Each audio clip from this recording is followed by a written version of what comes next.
بسم الله الرحمن الرحيم.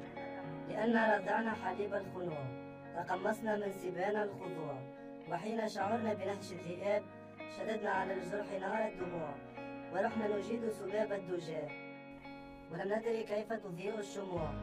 نفور وتطفئنا، تفلت فتمتص إطفاءنا في خشوع، وقلنا أتى من وراء الحدود جراد غريب فأشقى الربوع، وليس عدانا وراء الحدود ولكن عدانا وراء الضلوع. في الظلام يعبثون ولكن ضاء ضوء فأحدث في المكان ضوضاء.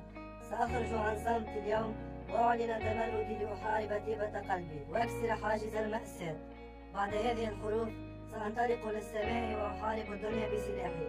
سأجند الجنود والعدة والعدد، سأبني القلاع وأنتظر المدد، وسأرفع رايتي فوق الوتد. شحذت قلمي تدرعت بالورق. حرب سجال، من في المهد لا ينطق. أعلن الحرب على الحكومات الأمريكية القطرية التي تعاقبت على بلادي منذ 14 جانفي 11 و2000، حيث شردوا البلاد والعباد وفقروها، جوعوها، لم يتركوا فرصة واحدة لتدميرها إلا وفعلوها. أأنتم تونسيون؟ بالطبع لا، فالخيانة تجري في عروقكم، وأغلبكم لا يعرف تونس سوى باسمها، فأنتم عشتم وترعرعتم في أقبية مخابرات العدو.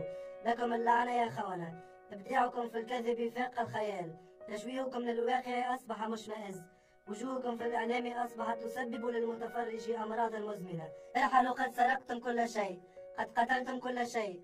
ارحلوا وخذوا ذيول العار معكم، فقط ارحلوا.